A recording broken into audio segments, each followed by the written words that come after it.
Everyone, please stand.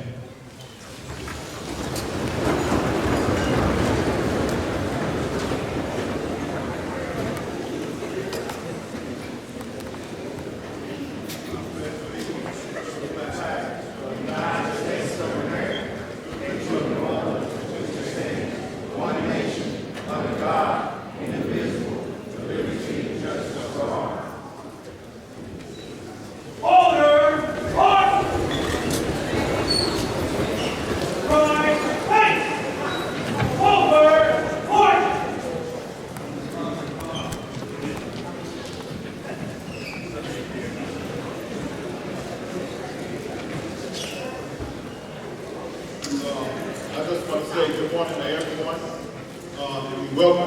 Welcome you to the second annual East Columbus Black History Program. I'm not going to give you our speech, so we're going to go ahead and get started with the program.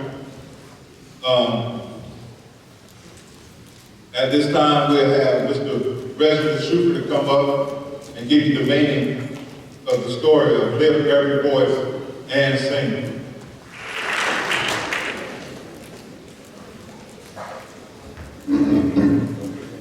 Morning, everyone. Hope all is well. Today I'll be reading some information about the song Lift Every Voice and Sing. Often referred to as the Black National Anthem, Lift Every Voice and Sing was a hymn written as a poem by NAACP leader James Weldon Johnson in the year 1900. His brother, John Rosamond Johnson, composed the music for the lyrics. A choir of 500 school children at the Secretary Sanders School, where James Weldon Johnson was principal, first performed the song in public in Jacksonville, Florida to celebrate President Abraham Lincoln's birthday. At the turn of the 20th century, Johnson's lyrics eloquently captured the solemn yet hopeful appeal of the liberty of Black America. Set against the religious invocation of God and the promise of freedom, the song was later adopted by NAACP and prominently as a rallying cry during the civil rights movement of the 1950s and 1960s. Thank you.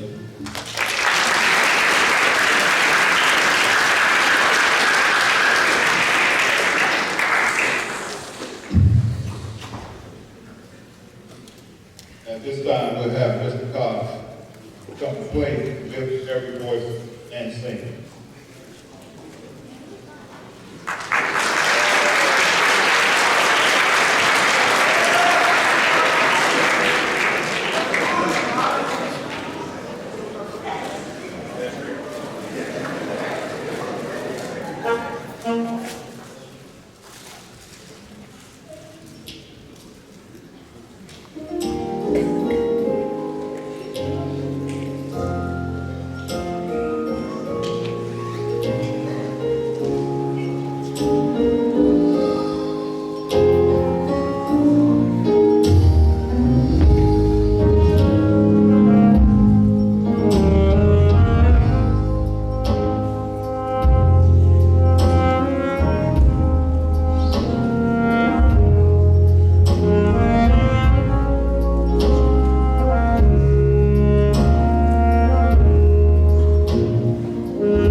At this time, we will have a performance by your own East Columbus Stephanie.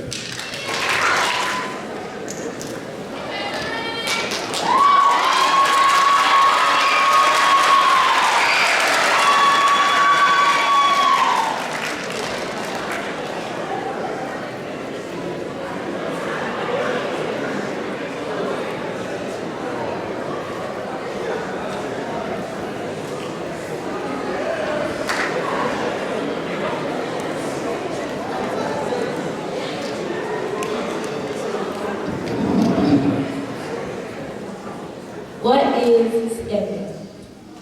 Stepping is an historical form of communication and storytelling widely performed by Black Greek organizations. In 1740, enslaved Africans were outlawed from using drums or verbally communicating with each other. This led them to use their body as a professional instrument. In the early 1990s, Black veterans of World War II began entering college-informed fraternities like Alpha Phi Alpha and other historically African-American organizations began stepping to show pride and unity. Modern stepping has become more intricate and may incorporate props and gymnastics. It has been called one of the most exciting dance forms to evolve in the 20th century.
At this time, I will be introducing our speaker for the day.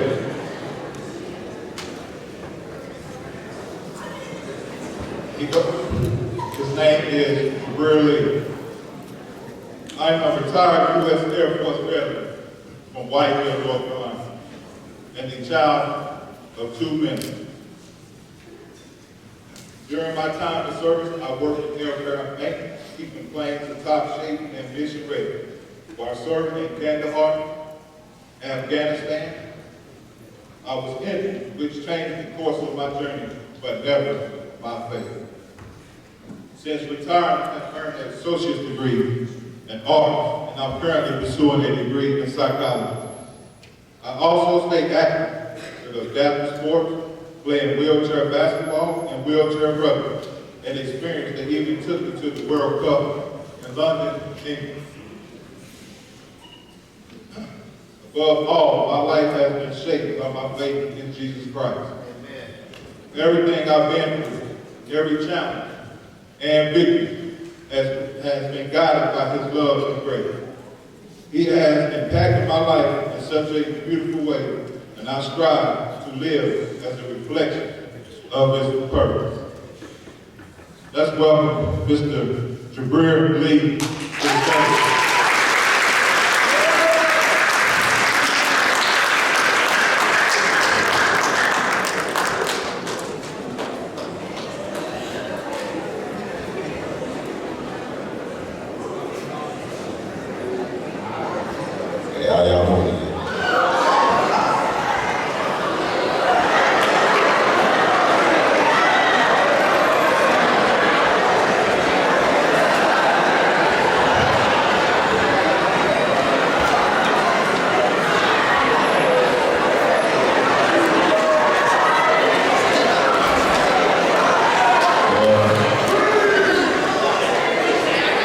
Appreciate it.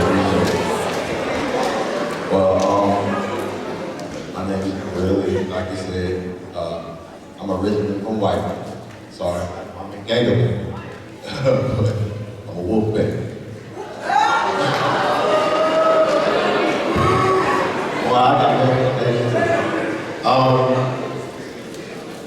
So, when I graduated high school, I really didn't know what I was going to do. I know a lot of you guys really don't know where you're going to go and what you're going to do. I was in the same spot. I thought about college, but I was honest with myself, and I know I lacked discipline, and I was going to waste my parents' money if I went to college. So I decided to join the United States Air Force. Everything was going pretty good. I was working up in my career, until my first deployment to Afghanistan. It wasn't real to me until I got there. And it's really changed my life forever. From my perspective, at the time, I was in best shape of my life.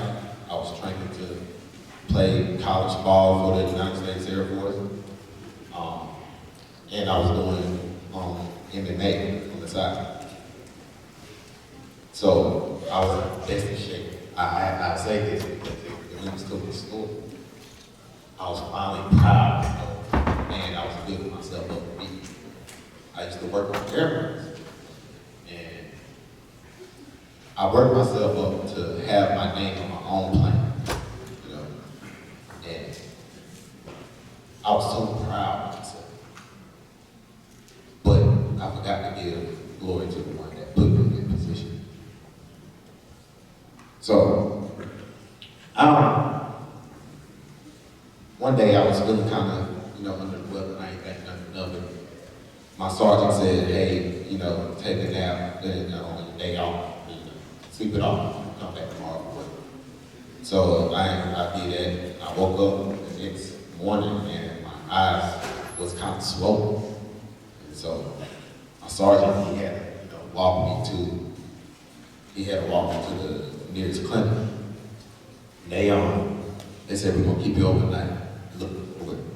And I woke up, I went to sleep thinking nothing of it.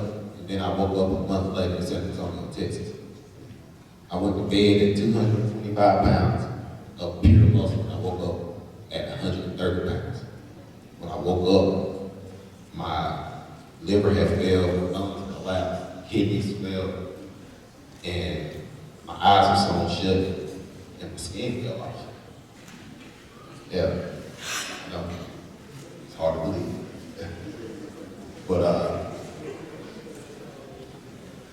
when I woke up, I really didn't know what happened to me. Apparently, I had some type of allergic reaction to a mandatory vaccine back in 2013.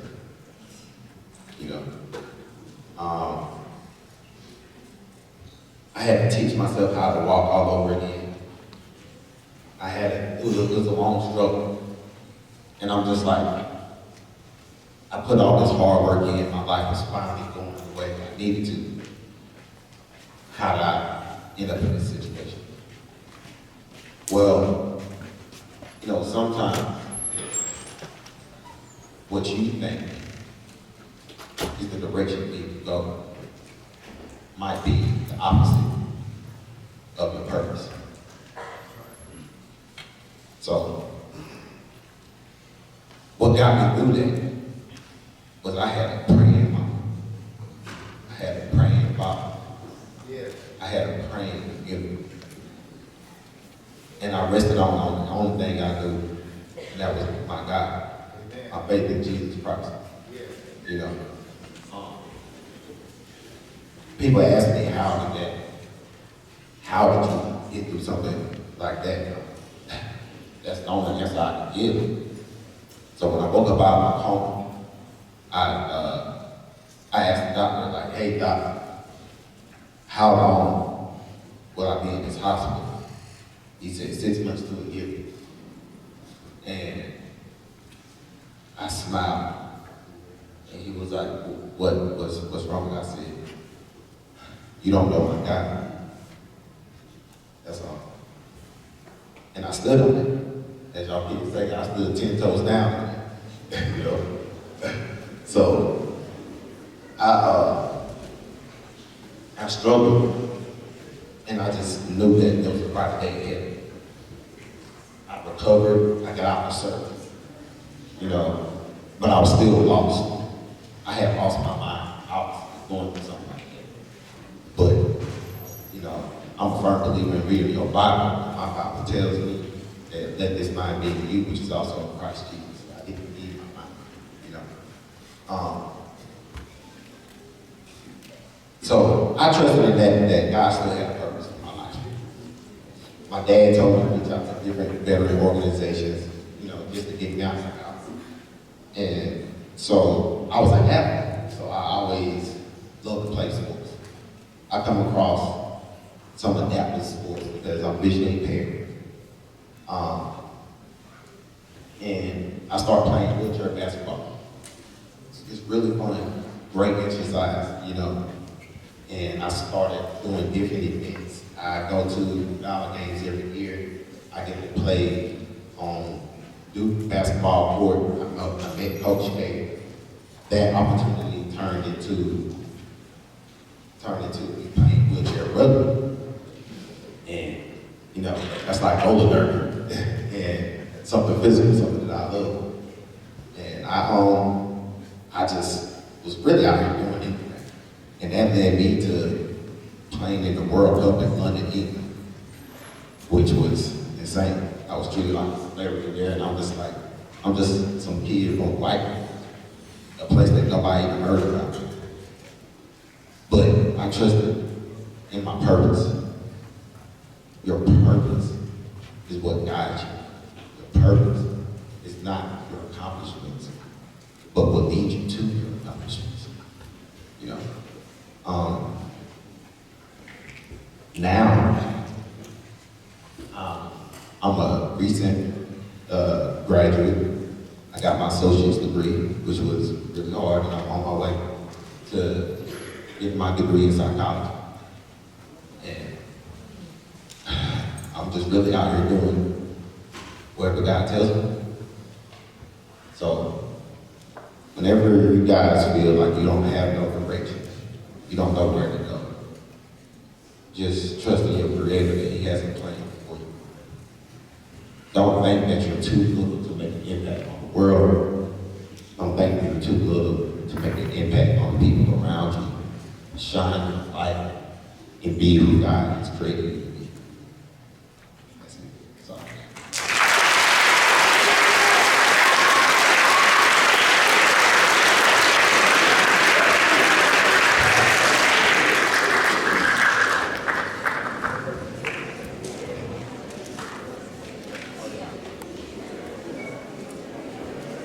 Are there any questions for Mr. Lee?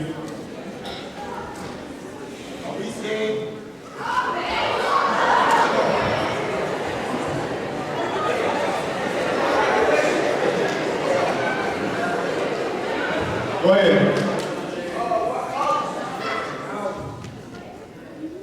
I went to a technical college down in Myrtle Beach, Warwick County, Georgetown, HGTC.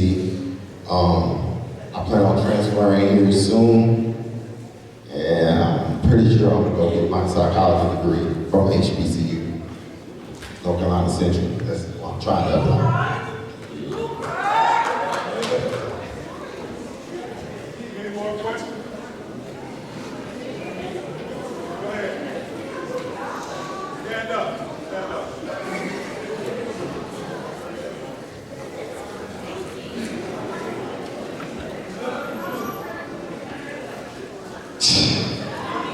You said what?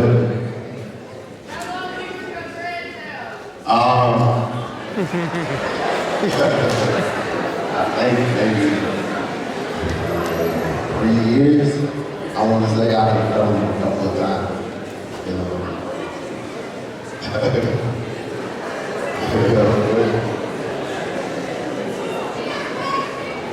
Yeah, what's up?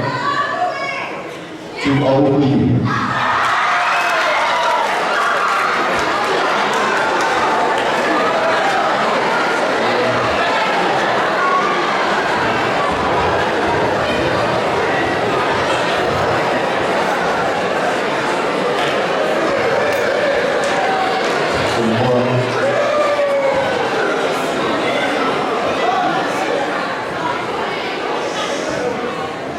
I got a question. Yeah, weird. I was on the way, so how difficult really was it to trust God in your circumstances? Say that again? How difficult was it to trust God in your circumstances, even when you felt like you just got knocked down to the ground zero? Oh man, it was extremely difficult. But, you know, if it was easy, it wouldn't be worth it. You know, there was times that I thought he abandoned me. There was times that I felt like he wasn't hearing me. There was times where everybody let me down, you know. But I just kept reading my word, trusting that he does stand by his word. Man, like in my book, that's just part of my testimony. He's always showed up in my life in ways that I didn't expect. Like, you know, he made a way out of nowhere. There were those times where as I was out processing, I was homeless, dead. I had no place to go. The military was telling me that I couldn't leave. I couldn't live on base no more, but I couldn't leave because of some type of semantics. And I trusted God. I fasted and I prayed. I gave God. I was like, Lord, you are who you say you are. You'll make a change on my behalf. And I said, I need to see a change by Sunday, because that's the deadline. Okay? You know, they told me Friday. And so I fasted and prayed, and the next thing I know, I got a phone call from my supervisor to say that, yes, we had a meeting on your behalf. You're a unit commander, your squadron commander, you're my group and wing commander all came on my behalf to push the paperwork through me to get out without me going AWOL, and they paid for my car to get shit when I was dead broke. So when I said God will make a way, bro, God will make a way. You know, your faith is like your greatest weapon. Like, I had faith that God, I had faith that he will provide. There was another time I was dead broke and had my family at the time, and I was telling guys, I need a house, and I can't work on it. You know, I'm being prepared. I was like, you gotta wait. I just listened to words of wisdom. You know, words without faith is dead. Faith without words is dead. So I did my work, I did my due diligence, and I came, he told me to go start looking at houses. I was like, God, I ain't got money for no house right now. He told me to start going looking for houses. I was going to look at a house. I was like, I want some land on it. So I go to a house, some land on it. And I'm like, God, this is a lot. Like, this house is big. And he was like, do you want it? I said, yes, sir. He said, would you give it back to me? I said, yes, sir. And I'm okay. So your obedience is what's between you and your destiny. That's right. You understand? If you obey the Spirit, then he will reward you. Simple as that. But that's how I got it. He gave me the house. He gave me the house and land. I didn't have to wait. You know, I'm gonna share this with y'all. Like I paid for the house and everything. I wasn't gonna tell you like this. But as of recently, I realized I had to sell my house. Just keep it a book with y'all. I had to sell my house. Once again, I didn't know where I was going to gonna be at. I ain't gonna come with the money. This, that, and the third. But I trust you. I have faith. And I got woken up to a phone call that said that I'm getting a free home, a free house, from the ground up. I know that sounds crazy. It sounds insane. But I'm letting all y'all young kids know that God is real. Because you're young doesn't mean that you can't chase it. He actually wants you young.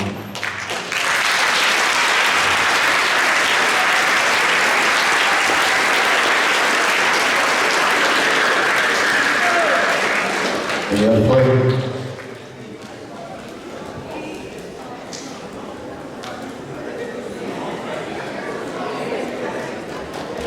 Yeah.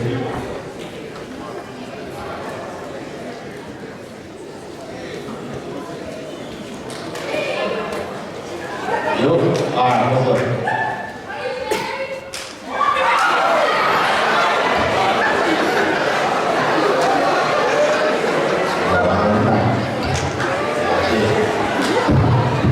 I will.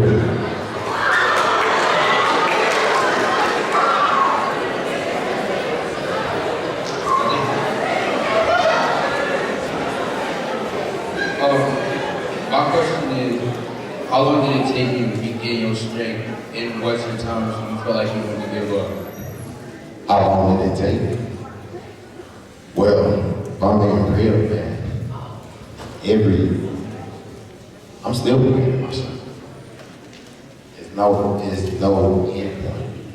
It's a step-by-step process. Like, I fall and fall. Keep fighting. Every time I get knocked down, I just get back up. It's simple as that. You take one step at a time, man. Like, it took me to get a little bit more side, like, physically, it took me at least 2 to 3 years, you know. And it was rough, you know what I mean? But I felt like God put me in this position because He know what I was capable of. And now, can't nothing shake me. You know? Any other questions?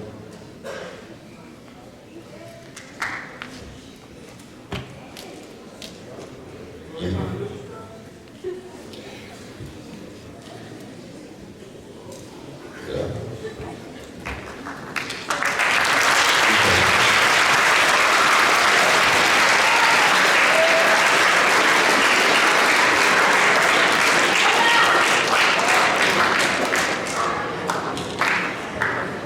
Let's give them another hand.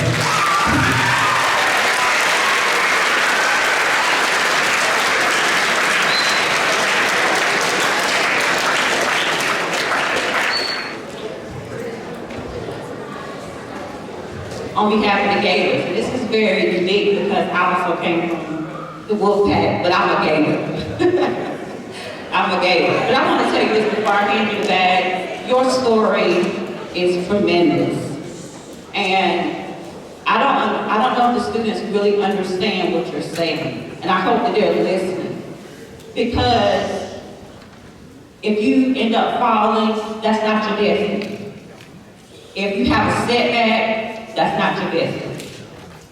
If trials and tribulations come, that's not your destiny. That's right. And as you were talking, I was thinking about our school because I've been thinking about our school a whole lot. And you know, last year we scored at a D status, but we are definitely not a D school. But it takes your hard work, it takes your dedication, it takes you coming to school every day, being attentive, giving it your best to help us get out of the D status. And I believe, I told the staff, because we came back in a very unique situation this year, and I told the staff not to be discouraged, because we have nowhere to go but up. And I say this sometimes when you call my office phone, I said, it's a great day to be at East. You guys don't realize it is an amazing opportunity to be here at East Columbus.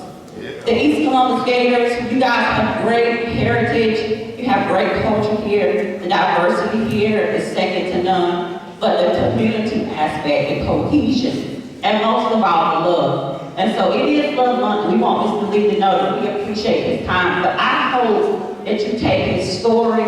He said he was in good shape.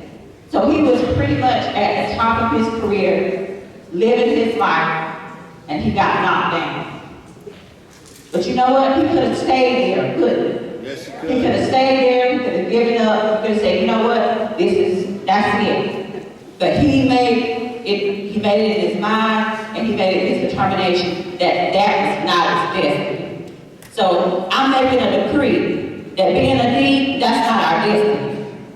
We're definitely going up, up, up.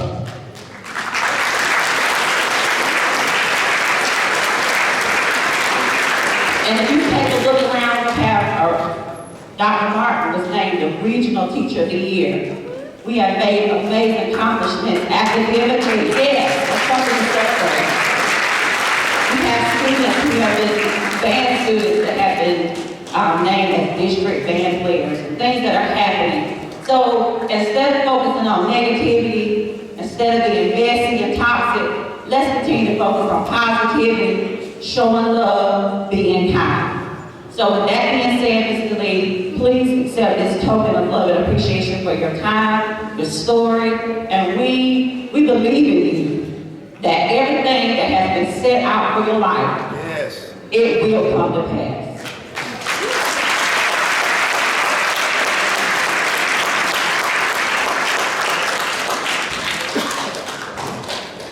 Y'all don't believe me. I got pictures. You want to come up? I'll show it. Okay, we are just about finished. I want to take this opportunity to let's give it up for our Gator steppers. That was their first time going for us. Let's give it up. Come on, we can do that. Let's celebrate our own. Come on, y'all. Let's give it up for our Gator steppers. She is the one that I gave her out. Let's give it up for Mr. Tom.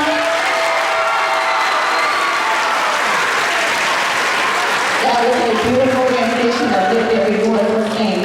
We also want to appreciate Mr. Secretary for pouring us all together. We thank our students, our other students that participated. Thank you, Mr. President, for making sure we had sound and light. Thank you, teachers, and thank you, students. I'm so serious, guys. You're my heart. We got to take the rest of this semester seriously, because if we're going to come out of the status that we're in, it takes in on our grind every day. I'm not going to name drop, but I was talking to a student recently, and they were paying me a compliment, and they said, you know what, some of the students say this and that, which I'm not concerned about, but I do the most because I care the most about your destiny. So if I'm telling you to do something, I'm not telling you that to be mean or malicious, but I'm also teaching you, because some of you don't know how to come into an assembly, sit up, be attentive, because I understand outside of this you may not do that. But I'm going to tell you something that I was taught by my grandmothers. Respect will take you a long way. And some of us need to learn respect.